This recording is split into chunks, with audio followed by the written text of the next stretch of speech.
You're 3 days deep into the Amazon rainforest, the kind of deep where civilization feels like a distant memory, and the jungle swallows every sound you make. Your small orange tent glows like a firefly in the suffocating darkness, a fragile bubble of warmth that separates you from 8 million acres of teeth, venom, and creatures that hunt in the night. Rain hammers against the nylon roof with a violence that makes you think the fabric might tear at any second, drowning out the buzzing insects and the distant screams of howler monkeys echoing through the canopy above. Inside your sleeping bag, you're finally warm after 12 brutal hours of hiking through knee-deep mud, tangled roots, and spider webs so massive they stretch between trees like fishing nets. Your muscles burn with exhaustion, your feet are covered in blisters, and your head rests on a rolled-up jacket that smells like sweat and damp earth. You're so tired that your vision blurs when you blink, and every part of your body screams for sleep. You know you should double-check the tent before you pass out.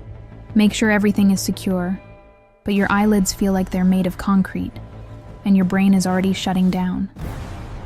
You glance lazily at the tent entrance, squinting through the dim orange glow of your dying headlamp. The zipper is mostly closed, maybe 90% of the way, and there's a small gap at the bottom near the muddy floor, about 3 inches wide. It's not a big deal, you tell yourself. Nothing dangerous can fit through a gap that small. You're too exhausted to get out of your sleeping bag, crawl across the tent floor and zip it up completely. The rain is too loud, the night is too dark, and your body is too heavy. You'll deal with it in the morning. You switch off your headlamp, plunging the tent into absolute darkness, and within seconds, you're drifting into unconsciousness. But outside, something moves through the wet grass with deliberate, calculated precision. The rain pounds the forest floor, turning everything into a slippery, muddy swamp, and somewhere in that chaos, a creature is seeking shelter from the storm. It's massive, far larger than anything you'd expect to find crawling on 8 legs, and it's moving directly toward the only source of warmth in this section of the jungle, your tent. A thick, hairy leg as wide as your thumb pushes through the 3-inch gap in the zipper. Then another leg, then another. The creature squeezes its enormous body through the opening, its exoskeleton scraping quietly against the nylon as it pulls itself inside. This is a Goliath Birdeater, the largest spider on the planet, with a leg span that can reach 12 inches and fangs nearly an inch long. It weighs as much as a small puppy, and its body is covered in thick, bristly hairs that can cause severe irritation if they touch your skin. This spider doesn't build webs to catch prey. It hunts actively, using vibrations and heat signatures to track down birds, rodents, frogs, and anything else unlucky enough to cross its path. And right now, it's escaped the freezing rain and entered your tent, dripping wet and searching for warmth. The spider is now inside with you, separated by nothing but a few feet of nylon floor and the thin fabric of your sleeping bag. It moves silently across the tent, its 8 legs spreading its weight so evenly that it barely makes a sound.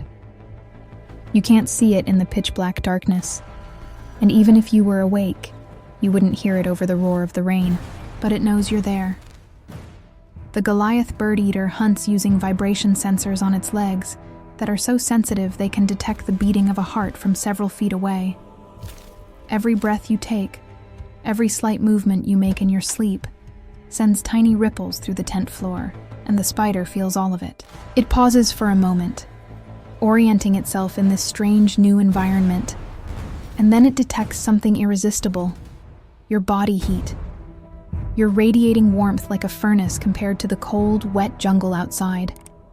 And the spider begins moving toward you with frightening purpose. Its thick legs carry it across the slick nylon floor.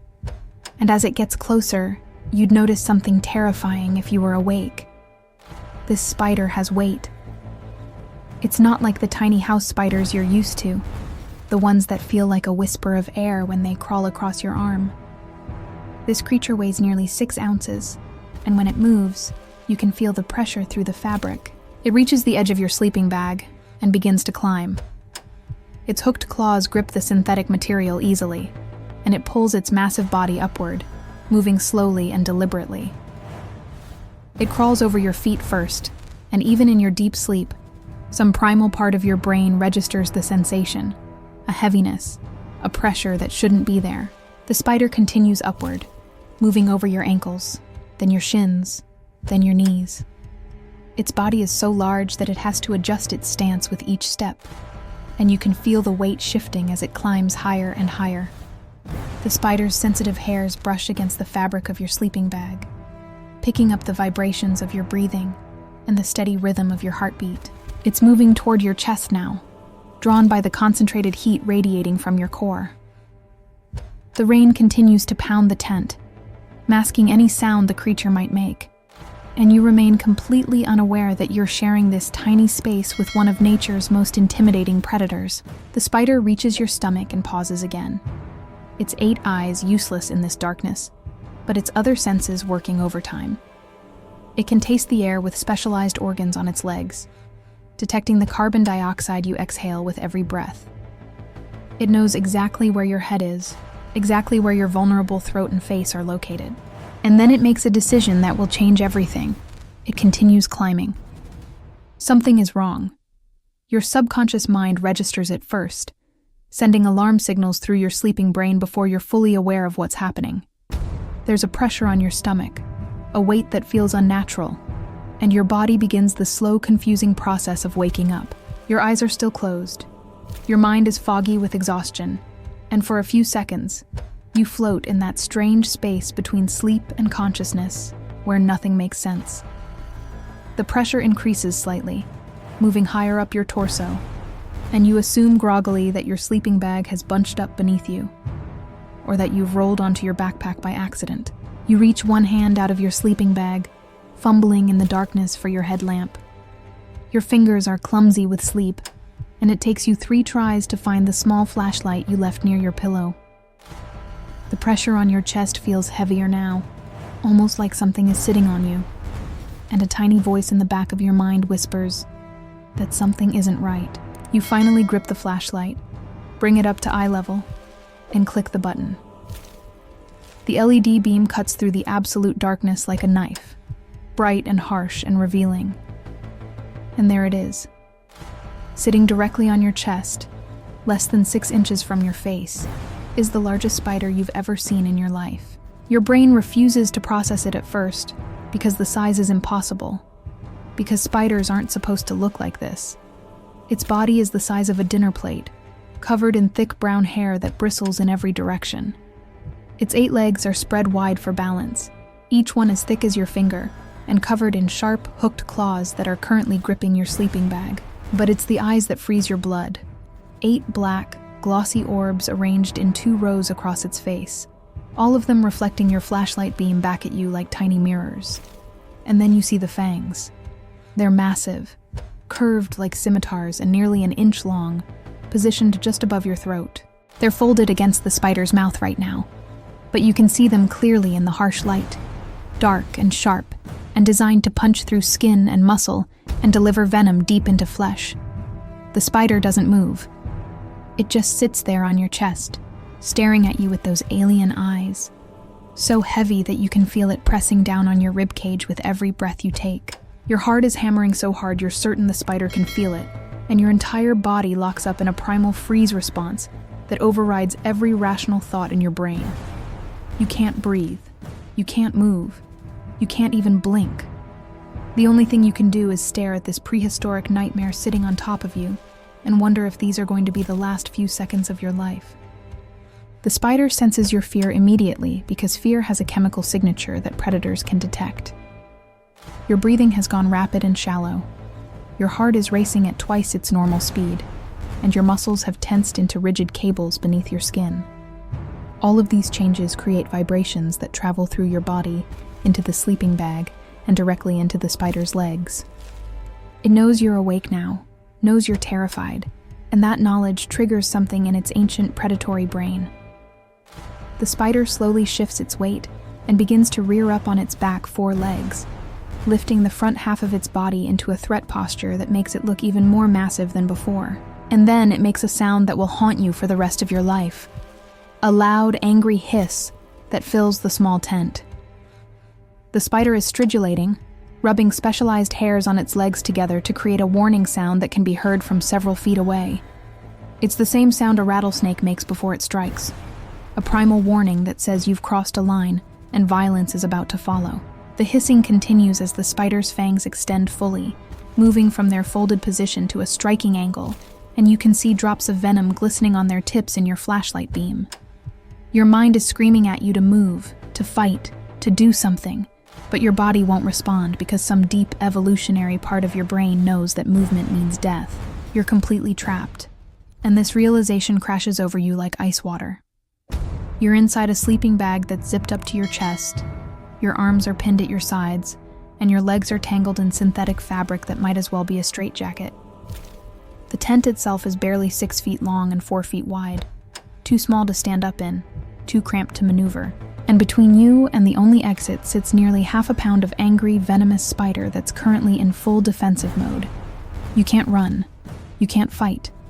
You can't even roll away without triggering an attack. You're helpless in a way that city dwellers never experience, completely at the mercy of a creature that existed long before humans walked the earth. Your only option is to try to escape the sleeping bag without provoking the spider, which seems impossible but is literally the only plan your terrified brain can produce. You slowly, incredibly slowly, move your right hand toward the zipper at your chest, moving so gradually that it takes nearly 30 seconds to cover 6 inches. The spider's eyes track the movement. Its body tenses, but it doesn't strike. You grip the zipper pull between your thumb and forefinger, and you begin to pull it downward with agonizing slowness. The metal teeth make a soft grinding sound as they separate, and you watch the spider's reaction with absolute focus, ready to stop at the slightest sign of aggression. But then the zipper catches on a fold of fabric and makes a loud zzz-zip sound that echoes through the tent. The spider lunges forward instantly, its fangs snapping toward your face, and you scream and kick violently in pure survival instinct.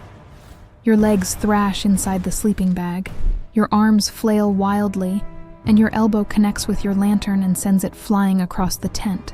The light spins through the air in a crazy arc, casting wild shadows across the nylon walls, and then it hits the ground and goes out. The tent plunges into absolute darkness again, and now you're blind and panicking, and you can feel the spider somewhere on your body, but you don't know where. You're screaming and twisting and trying desperately to get out of the sleeping bag, while simultaneously trying to find the tent exit.